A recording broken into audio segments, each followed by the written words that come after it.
যুক্তরাষ্ট্র ও ইসরায়েলের যৌথ হামলায় ইরানের নৌবাহিনীর ক্ষয়ক্ষতি হলেও হরমুজ প্রণালীতে নিয়ন্ত্রণ বজায় রেখেছে ইরান। ছোট্ট নৌযান ও দ্রুতগামী বোট ব্যবহার করে মার্কিন বাহিনীকে চাপে রাখছে তেহরান। মশা নৌবহর নামে পরিচিত এসব নৌযান লুকিয়ে থাকে আড়ালে।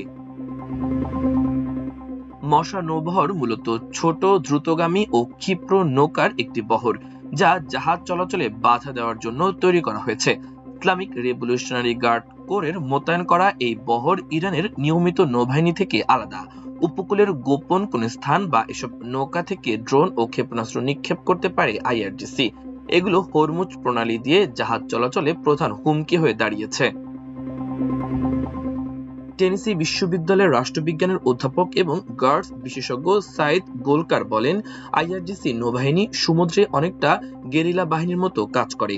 তিনি আরো বলেন, আইআরজিসি বড় যুদ্ধজাহাজ ও চিরাচরিত নৌ যুদ্ধের ওপর নির্ভর করে না। তারা অতর্কিত হামলা চালিয়ে পালিয়ে যাওয়ার উপর বেশি গুরুত্ব দেয়।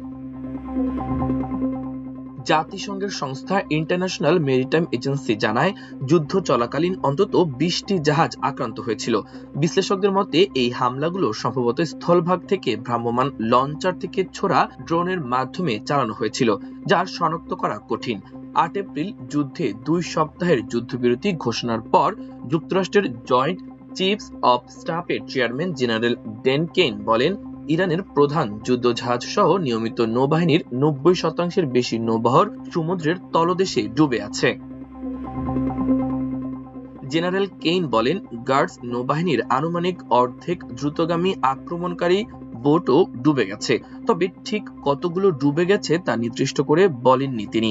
বিশ্লেষকেরা বলেছেন, বোটগুলো প্রায়শই এতটা ছোট যে স্যাটেলাইট চিত্রে দেখা যায় না এবং এগুলো পাথুরে উপকূল বরাবর খনন করা গহীন গুহার ভেতরের জেটিতে নোঙর করা থাকে। এগুলো মিনিটের মধ্যে মোতায়েনের জন্য প্রস্তুত করা সম্ভব। তাদের অস্ত্রশস্ত্র উপসাগর এবং হরমুজ প্রণালীতে বাণিজ্যিক জাহাজগুলোর জন্য একটি বড় হুমকি। মার্কিন নৌবাহিনীর অবসরপ্রাপ্ত প্রধান অ্যাডমিরাল গেরি রাফহেট বলেন, এটি বাধা সৃষ্টিকারী শক্তি হিসেবেই রয়ে গেছে। তারা কি করছে বা তাদের উদ্দেশ্য কি, তা আপনি কখনোই পুরোপুরি জানতে পারবেন না। 1979 সালের ইসলামী বিপ্লবের পরপরই গার্ডস স্থলবাহিনী গঠন করা হয়, কারণ তৎকালীন সর্বোচ্চ নেতা আয়াতুল্লাহ রুহুল্লাহ খোমেনি নতুন সরকারকে রক্ষা করার জন্য নিয়মিত সেনাবাহিনীর ওপর আস্থা রাখতেন না। গার্ডস নৌবাহিনীকে 1986 সালের দিকে এর সঙ্গে যুক্ত করা হয়। যুক্তরাষ্ট্রের পলিসি থিংক ট্যাঙ্ক ওয়াশিংটন ইউনিভার্সিটির গার্ডস নৌবাহিনী বিশেষজ্ঞ ফারজিন নাদিমি বলেন, ইরান ইরাক যুদ্ধের সময় নিয়মিত নৌবাহিনী ইরাকের আর্থিক পৃষ্ঠপোষক কুয়েত ও সৌদি আরবের তেল ট্যাঙ্কারগুলোতে হামলা করতে চাইত না। 3 বছর পর প্রথম পারস্য উপসাগরীয় যুদ্ধের সময় মার্কিন যুক্তরাষ্ট্র ইরাকি সামরিক বাহিনীকে ধ্বংস করে দিলে ইরানিরা তা প্রত্যক্ষ করে। নাদিমি বলেন, এই ঘটনা প্রবাহ ইরানকে এই বিশ্বাসে উপনীত করে যে মার্কিন সামরিক বাহিনীর সঙ্গে সরাসরি সংঘর্ষে তারা কখনোই জয়ী হতে পারবে না। তাই উপসাগরে জাহাজগুলোকে ব্যতিব্যস্ত করার জন্য তারা একটি স্টিলথ বাহিনী অথবা বিশেষ বাহিনী গড়ে তোলে। তিনি বলেন, গার্ডস নৌবাহিনীতে আনুমানিক 50,000 সদস্য রয়েছে এবং তারা তাদের বাহিনীকে উপসাগর বরাবর 5টি সেক্টরে বিভক্ত করেছে, যার মধ্যে ইরানের নিয়ন্ত্রণে থাকা 38টি উপসাগরীয় দ্বীপের অনেকগুলোতে তাদের উপস্থিতি রয়েছে।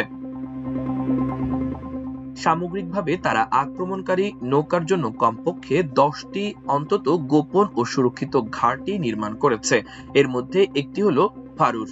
এটি নৌবাহিনীর স্পেশাল ফোর্সের কার্যক্রমের কেন্দ্র, যাদের সরঞ্জাম এমনকি তাদের সানগ্লাসও মার্কিন প্রতিরূপের আদলে তৈরি। নাদিমি বলেন, আইআরজিসি নৌবাহিনী সর্বদাই বিশ্বাস করে এসেছে যে তারা মহাশয়তান এর বিরুদ্ধে সংগ্রামের অগ্রভাগে রয়েছে এবং উপসাগরীয় অঞ্চলে যুক্তরাষ্ট্রের সঙ্গে তাদের নিরন্তর সংঘাত চলে আসছে। মাল্টিমিডিয়া ডেস্ক, আমার দেশ।